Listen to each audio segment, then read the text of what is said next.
Hello everyone. आज की इस वीडियो में हम एग्जामिनेशन पैटर्न डिस्कस करेंगे। BA programme CBCS economic discipline subject का economic development and policy in India 1 का पेपर आपका 75 मार्क्स का आएगा। ओवरऑल 8 क्वेश्चंस होंगे जिसमें से कोई 5 क्वेश्चंस आपको करने होंगे। तो let's check what is the questions. और पेपर या तो पूरा इंग्लिश में दीजिए या हिंदी में दीजिए। हर एक क्वेश्चन आपका 15 मार्क्स का आएगा। तो पहला क्वेश्चन हमारे पास है।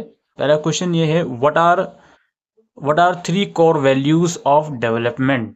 विकास के 3 प्रमुख मूल्य क्या हैं, इसको 3 मार्क्स में डिफाइन करना है। What are the factors mainly responsible for divergence in development between the nations. राष्ट्रों के बीच विकास में विचलन के लिए मुख्य रूप से जिम्मेदार कारक कौन से हैं।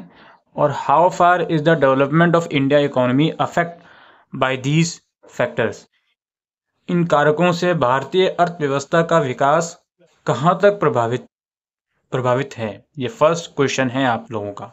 अब क्वेश्चन थोड़ा लैंग्वेज आपको बड़ी लग सकती है, लेकिन उसी लैंग्वेज में आपको 3 क्वेश्चंस सब डिवाइडेड कर दिए गए हैं जिसका आपको आंसर अटेम्प्ट करना है। ओवरऑल ये 15 मार्क्स का क्वेश्चन है। फिर क्वेश्चन नंबर 2 है, अगेन इसका भी सेम तरीका है। What is demographic dividend. Demographic dividend लाभांश क्या है। Explain the role of human capital in the economic development of a country. किसी देश के आर्थिक विकास में मानव पूंजी की भूमिका की व्याख्या कीजिए। What are the different steps measures that need to be taken for better human development.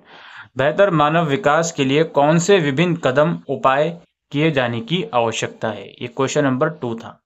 इसके बाद थर्ड क्वेश्चन है, capital formation, better infrastructure, efficient institutions and technological innovations are indispensable for economic development. Elaborate on the statement with reason.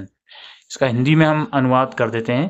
पूंजी निर्माण, बेहतर बुनियादी ढांचा, कुशल संस्थान और तकनीकी नवाचार आर्थिक विकास के लिए अपरिहार्य है।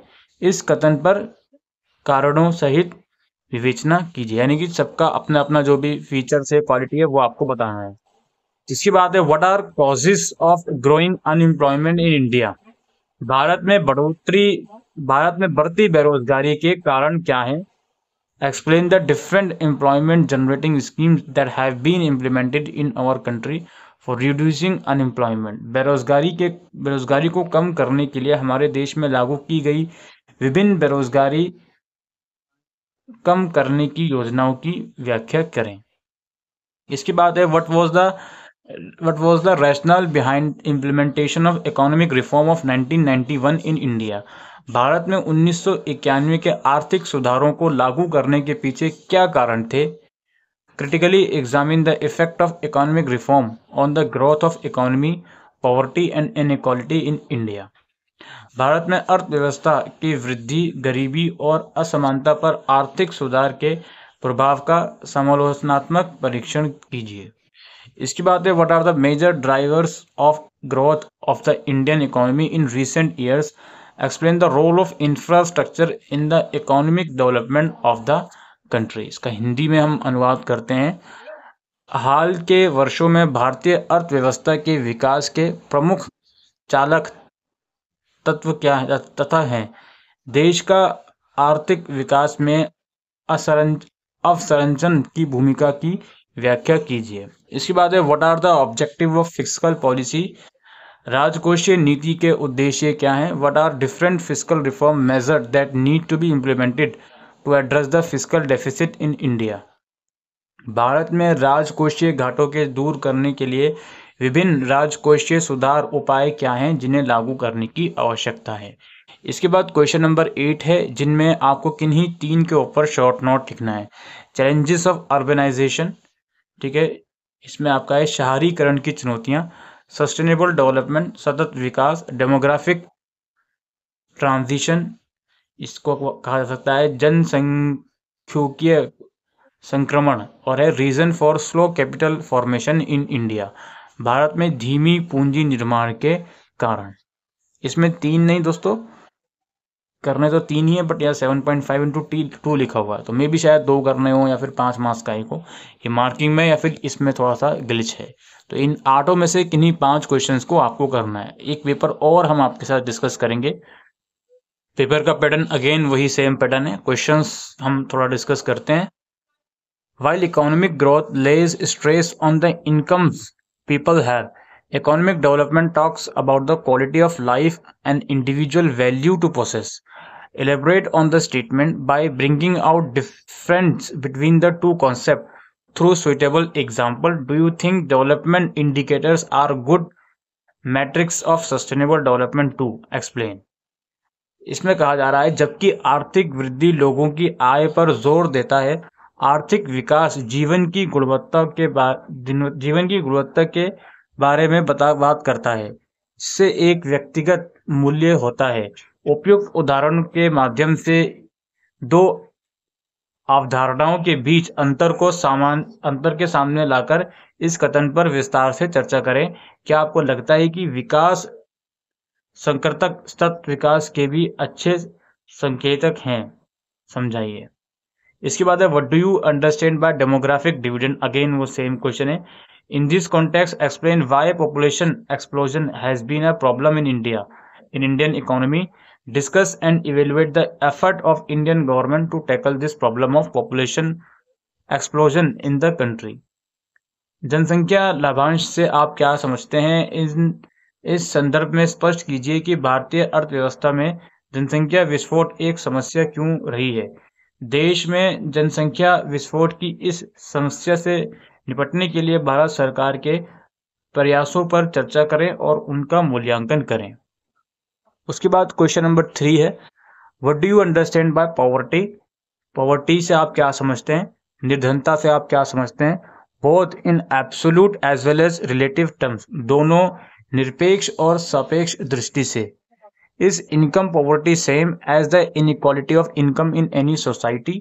क्या किसी समाज में आय गरीबी आय की असमानता के समान है? Explain the causes of poverty in Indian economy and highlight some of the recent poverty alleviation measures adopted by government of India. भारतीय अर्थव्यवस्था में गरीबी के कारणों की व्याख्या करें और भारत सरकार द्वारा हाल ही में अपनाए गए कुछ गरीबी उन्मूलन उपायों पर प्रकाश डालें. उसके बाद है, what has been the trends and cause of low rates of capital formation in India? भारत में पूंजी निर्माण की निम्न दरों के रुझान और कारण क्या रहे हैं? Explain the saving investment growth paradox that has been observed in the Indian economy. भारतीय अर्थव्यवस्था में देखे गए बचत निवेश विकास विरोधाभास की व्याख्या करें. उसके बाद है, deficit financing is a necessary evil. घाटा वित्त पोषण एक आवश्यक बुराई है. डिस्कस, कृपया चर्चा करें. What other domestic internal sources of finance are available with the Indian policy makers and planners? भारतीय नीति निर्माताओं और योजनाकारों के पास वित्त के अन्य कौन से घरेलू आंतरिक स्रोत उपलब्ध हैं? ये 5 क्वेश्चंस हो गए.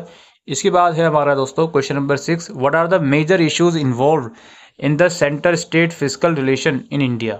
भारत के केंद्र राज्य राजकोषीय संबंधों में शामिल प्रमुख मुद्दे क्या हैं? And what can be some suggestion to improve them? और उन्हें सुधारने के लिए कुछ सुझाव क्या हो सकते हैं? Highlight some of the important recommendation of the 14 finance commission in this context. इस संदर्भ में 14वीं वित्त आयोग की कुछ महत्वपूर्ण सिफारिशों पर प्रकाश डालिए. उसके बाद explain the rational and the main features of new economic policy of 1991. Bharat में 1991 की नई आर्थिक नीति के औचित्य और मुख्य विशेषताओं और भारतीय अर्थव्यवस्था पर इसकी क्या व्याख्या है, इसके प्रभाव की व्याख्या करें. यानी कि 1991 के रिफॉर्म की क्या इंडियन इकोनॉमी के ऊपर प्रभाव पड़ा, उसके बारे में बताना है. उसके बाद किन्हीं 2 पर आपको नोट लिखना है. ह्यूमन कैपिटल फॉर्मेशन, मानव पूंजी निर्माण. Change in occupational structure in India since independence, स्वतंत्रता के बाद से भारत में व्यावसायिक संरचना में परिवर्तन. और relevance of state in an open liberalised Indian economy और role of fiscal policy in economic development. तो ये एक और क्वेश्चन पेपर था जो हमने आप लोगों के साथ डिस्कस किया है। बाकी इसके सिलेबस पर हम नज़र डालें तो ओवरऑल आप देख सकते हो इसमें ग्रोथ वाले डेवलपमेंट वाले यूनिट में से क्वेश्चन आया हुआ है। सस्टेनेबिलिटी के ऊपर शॉर्ट नोट में क्वेश्चन आ सकता है। कैपिटल फॉर्मेशन के ऊपर एक बहुत से क्वेश्चन इसमें बने हुए हैं, तो इसके ऊपर भी आप लोग देख सकते हो। पॉपुलेशन का इशू जो है वो उठाया जा रहा है बार बार। डेमोग्राफिक ट्रेंड क्या होता है ये काफ़ी इंपॉर्टेंट है, ये आपको पढ़ना पड़ेगा। अर्बनाइजेशन के चैलेंजेस क्या हो सकते हैं, इसके ऊपर शॉर्ट नोट आ सकता है। तो इस तरीके से क्वेश्चन बने हुए हैं। एम्प्लॉयमेंट क्या रीज़न है अनएम्प्लॉयमेंट का इंडिया के अंदर, और भारत सरकार द्वारा क्या स्कीम लाई जा रही हैं अनएम्प्लॉयमेंट को दूर करने के लिए। तो इस टाइप के क्वेश्चन आए हुए हैं। यूनिट 5 में से आप 1991 रिफॉर्म का उठा सकते हो, पॉवर्टी वाला क्वेश्चन उठा सकते हो। इस तरीके से हर एक यूनिट अपने आप में इंपॉर्टेंट है, तो हर एक यूनिट को मैं इक्वल ही वेटेज दूंगा। ठीक है, तो यही दोस्तों आज की इस वीडियो में इंफॉर्मेशन थी इकोनॉमिक डेवलपमेंट एंड पॉलिसी के रिगार्डिंग। Thank you.